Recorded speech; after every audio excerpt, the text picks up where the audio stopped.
Hi guys, in this episode of Plamis Thoughts On, I'm gonna be sharing my thoughts to the 22nd episode of the 11th and final season of one of my favorite shows ever, The Walking Dead. And I'm gonna be honest with you right off the bat. I definitely did not enjoy this episode as much as I did last episode. Not that it was bad, but it just felt kind of lackluster, and throughout a lot of the episode, I either wasn't super engaged in what was happening, or I felt like we could have spent our time better. Again, it's not necessarily that it was bad, but I feel like certain things kind of went on for too long. I feel like certain things just weren't established in a very... what they were trying to do in those scenes wasn't kind of established, so it kind of came out of nowhere, and I feel like I was kind of tricked, and thus I wasn't satisfied with what the scene was. And I'm gonna give you the examples for all of these things, but yeah, I want to be honest, I definitely did not enjoy it compared to last episode. There were still things that I like about this episode. I like how much focus Negan had in this episode. I actually expected that last episode was going to be more what this episode was, but it didn't turn out to be the case. So there's that, but I still think it was overall enjoyable, but I am definitely far more excited about next episode, because not only because it is the penultimate episode of the show, but because of the ending of this episode, I guess, which is something that probably we should get out of the way right off the bat, because it is by far the best part of the episode, if I gotta be honest. Because, like, how can you end an episode by having a character say, "Time to fuck shit up," and not make me fucking hyped for the next episode, you know? I did not see that coming, and I was wondering when they were going to be using the F-bomb in this episode, and this was a perfect use of that F-bomb. It's almost as cool as they're fucking with the wrong people, and in this case they actually fucking used the F-bomb and didn't say screw, so I'm happy with that, but that was really fucking badass, and I really, really loved it. But yeah. Like I said, overall, I feel like this episode was slightly a bit of a waste of time. There were things that I liked about it. Like I said, the focus on Negan. I liked that the Tyler Davis guy was brought up again and showed up again. I love his new look, by the way. He's far more handsome now. I really liked him. And I now wish we actually got more with him, because he does seem like a nice guy and it could be an interesting character. For whatever reason, I really seem to like these kind of characters, especially like young adult males with like really cool hair. Like, he reminds me a lot of characters like Troy from Fear the Walking Dead, or Will, again from Fear the Walking Dead. I don't know, that kind of archetypal character I just really, really like, apparently. He was a cool addition to the episode. But there are a lot of things about this episode that kind of bothered me a little bit, like how all of the other characters are all of a sudden with our main cast. Even though I get how that happened, I feel like it just wasn't really established. I didn't like how Juice and what was the name of the character? I somehow remember the name of the actor, Dan Fogler, but I don't remember the name of his character. Like, the guy from Magnus Group. I forgot his name, I'm sorry. Luke and Juice all of a sudden kind of showed up in the episode. There was just I don't know, the general vibe of the episode was just kind of lackluster for one reason or another. I'm going to get through my notes, and I'm going to talk about all of the scenes which kind of bothered me, but yeah, I guess that's kind of what I wanted to cover the most. I just feel like the episode was a little bit lackluster. I did like the ending and the atmosphere towards the end, with like the snow showing up and everything. I hope we see more of it, and it's not just for that scene there. But it was pretty cool. I just feel like there were some wrong decisions with some character moments that I'm going to delve into once I go through my notes. But yeah, overall, it was kind of disappointing compared to last episode, and I feel like this one was just spinning its wheel too much. I feel like you could have combined this episode and the last episode into one, wouldn't have lost anything of consequence, and it would have been a 10 out of 10 episode, you know? Yeah, I am doing things a little bit different from what I used to, but I feel like it's just a better way for me to talk about the episode by just going through my notes after having explained the general feelings that I have for this episode. So yeah, the first thing I've written down is where the fuck were you guys last episode?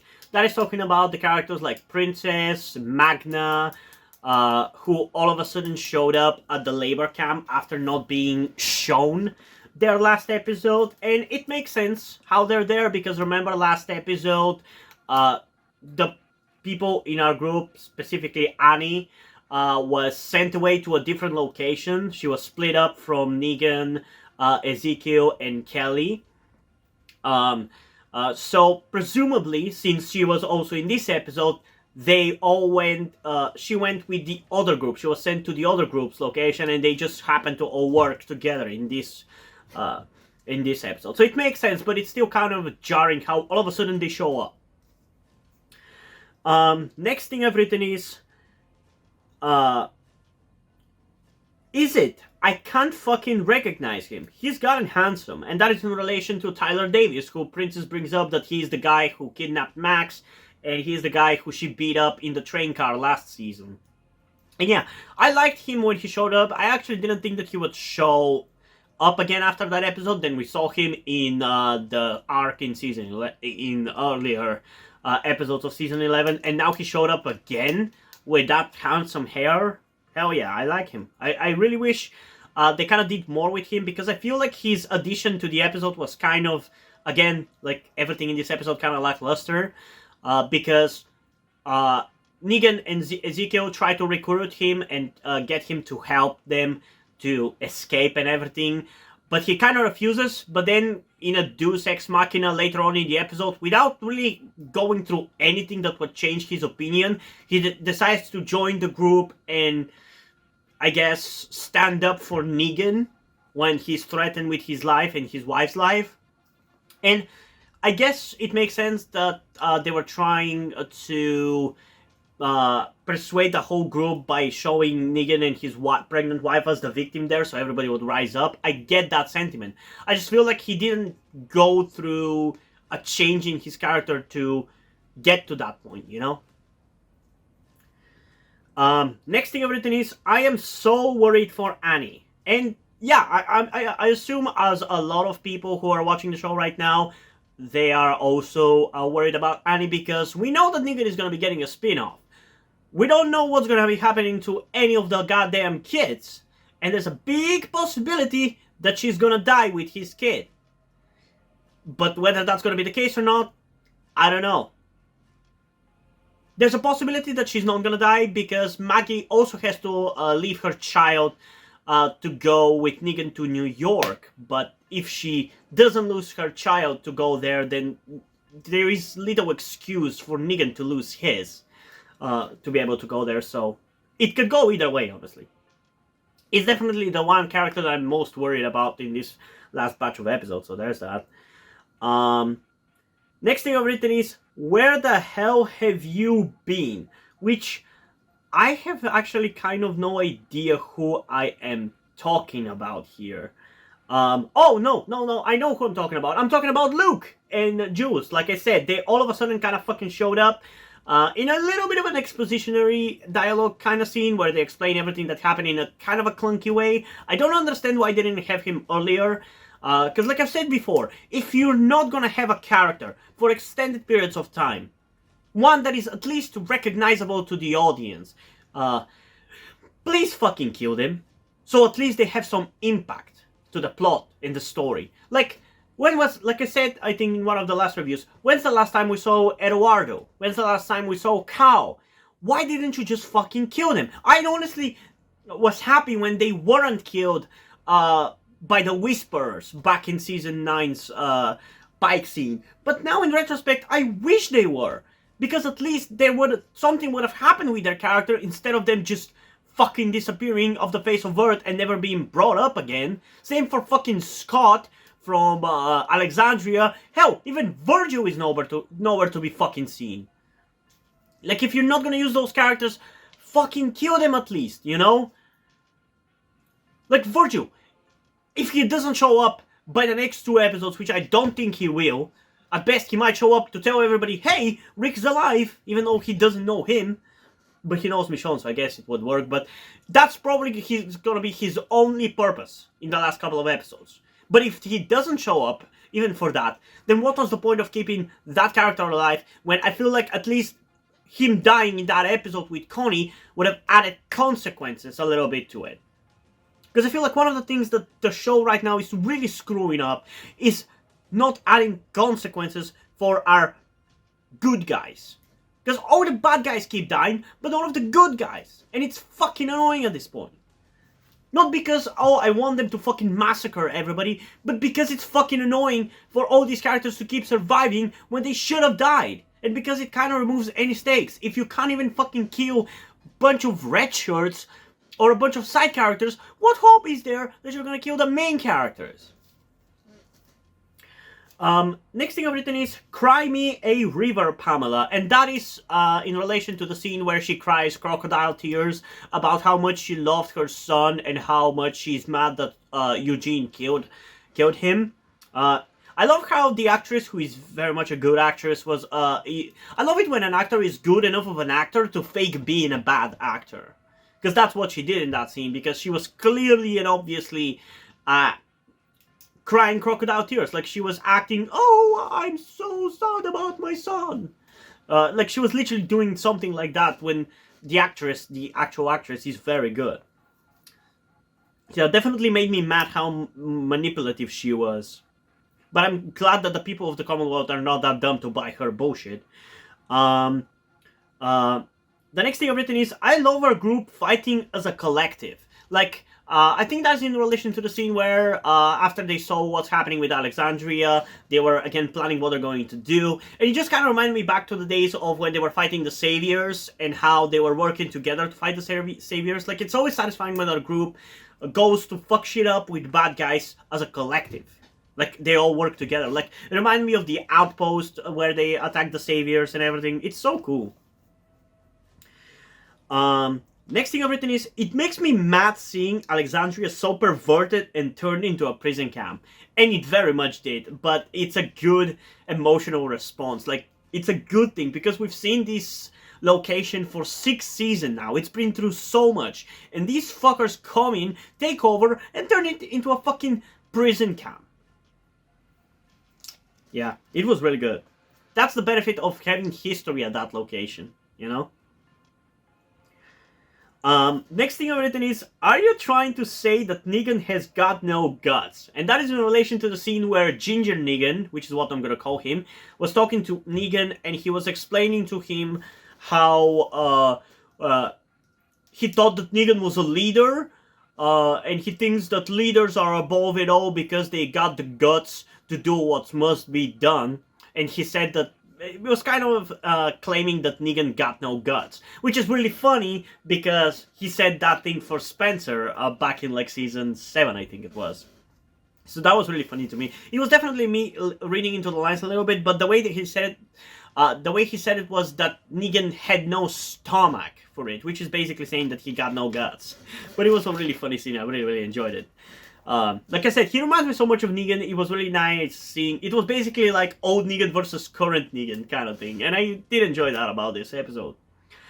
Next thing I've written is, what are you doing, Negan? And that is in relation again to another scene where he was talking with this guy, where there was the possibility that maybe he betrayed our group because of a conflict that he kind of that Ezekiel stirred up with Negan. Because Negan earlier in the episode was distracted because his wife was kind of suffering a little bit because of her pregnancy. She was tired, and he offered to replace her shifts for a little bit, instead of actually helping with the escape plan. So Ezekiel kind of called him out for that, and again chastised him for what he used to be back years ago. And Negan kind of definitely got mad at it. You can see in his performance how a little bit of the old Negan kind of came through, because his kind of resting angry face showed up, and he even did a little bit of a lean backwards. That was a really nice scene. But that scene kind of prompted me to be worried whether he was potentially gonna put Ezekiel in danger a little bit by saying that he was the one who was plotting to escape and create an uprising or whatever, but no, he actually was willing to sacrifice himself and be on the other side of the coin, where like how Rick and Co were all those years ago. It could have been cool if Rick was still around and he played the role that Ezekiel did in this episode, because Ezekiel wasn't the one in the lineup back then. Sure, he suffered under Negan's rule as much as anybody, but he wasn't the one in the lineup, and we didn't really have anybody in that situation from the lineup, I'm pretty sure. Because it was all the other characters. And now that I think about it, this is actually the first time Princess has been in Alexandria, and it wasn't even fucking brought up, which is kind of annoying.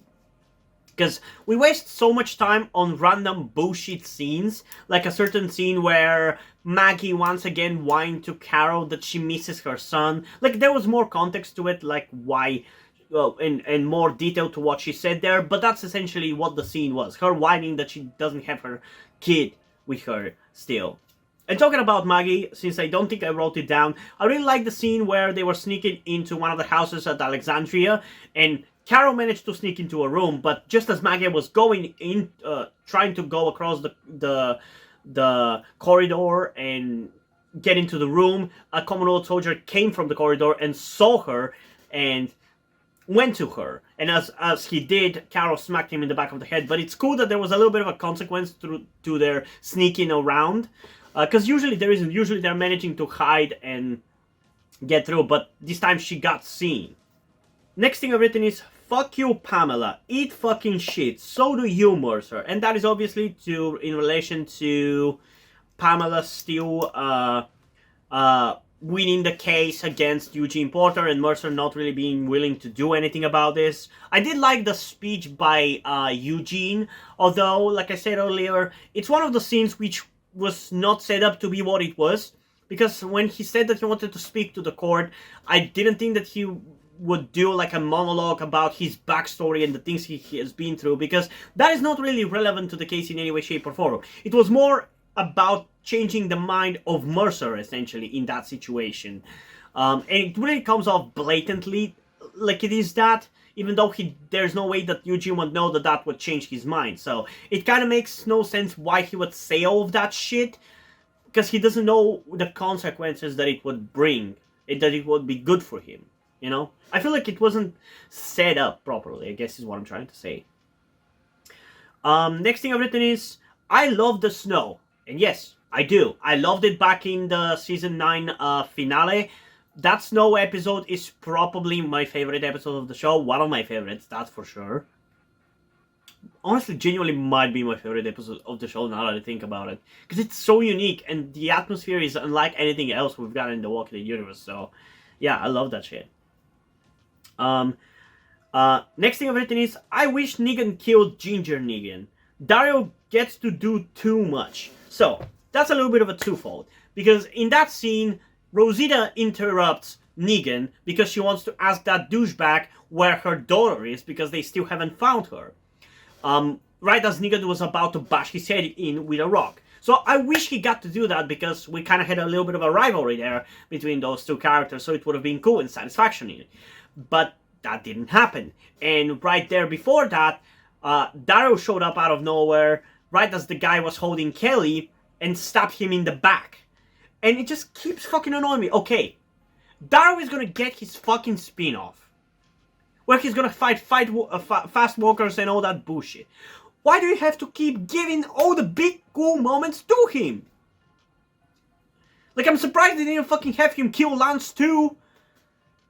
Because they didn't give to Maggie, they didn't give the killing of Leah to Maggie. Daryl killed her. I guess it made sense, but I feel like it could have gone either way, and it would have been potentially better if she killed Leah. Maggie only got to kill a bunch of red shirt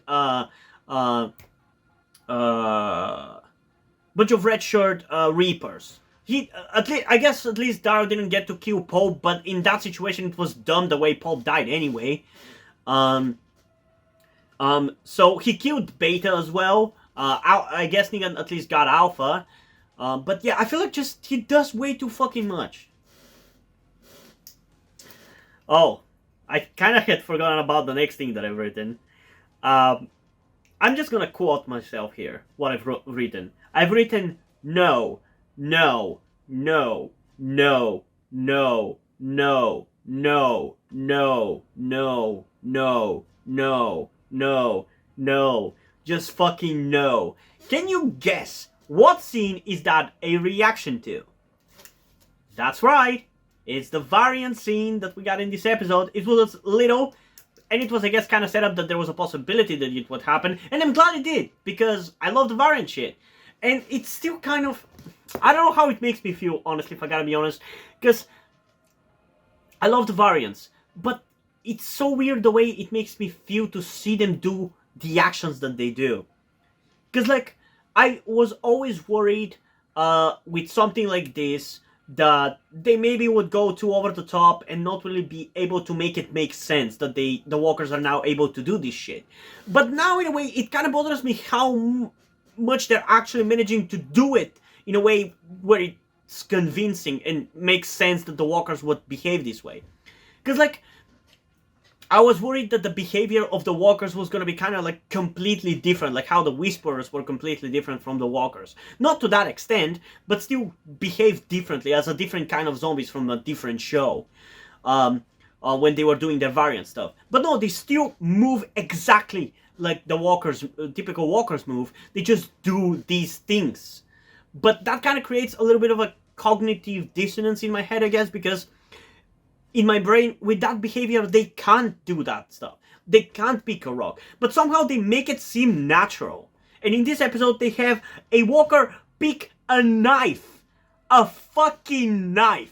Which is like, we're back to the Whisperers all over the fucking again, because Whisperers' whole shtick was stabbing with the knife. And now we have walkers who stab with knives.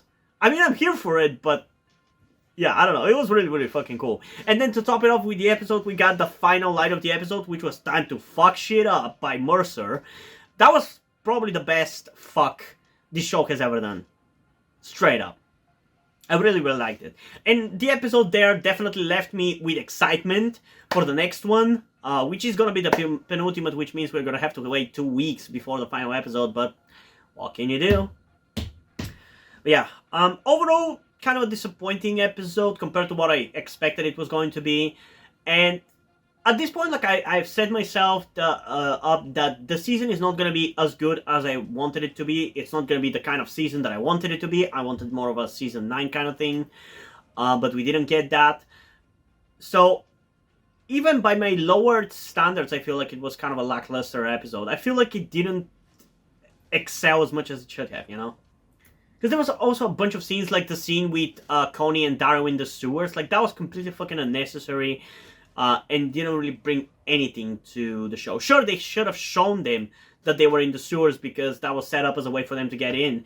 But at the same time, you at least should have created some kind of dialogue, at least, that was interesting. And there was nothing there that was interesting in terms of dialogue.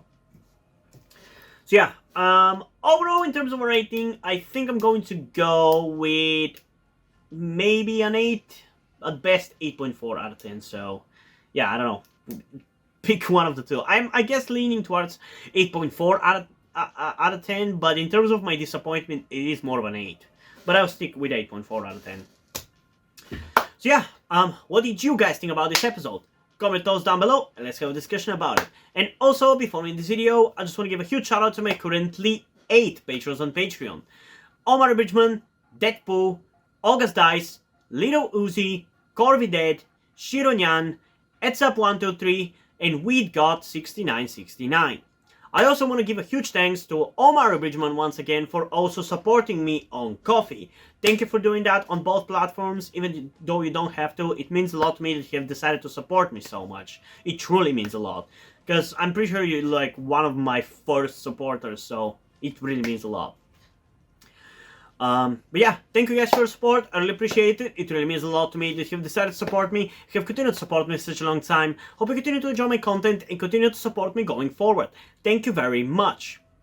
And yeah, hope you guys enjoyed this video. And if you did, please leave a like, subscribe. Also, check out in the description to my Wattpad, where I post my stories, because in addition to doing all these videos on my channel, I am also a writer. And if you enjoy my stories or simply enjoy my videos, you can head over to my Patreon or to my Coffee account, where you can pledge your support and help get the channel going, help support me so I can keep writing stories you enjoy. But if you don't want to do it, that's completely fine. You can still help me out in other ways, like liking this video, subscribing to the channel, and especially sharing this video with somebody who you think might enjoy it. And I think it's pretty much it for this video, so hopefully I'm gonna see you in the next one. Bye!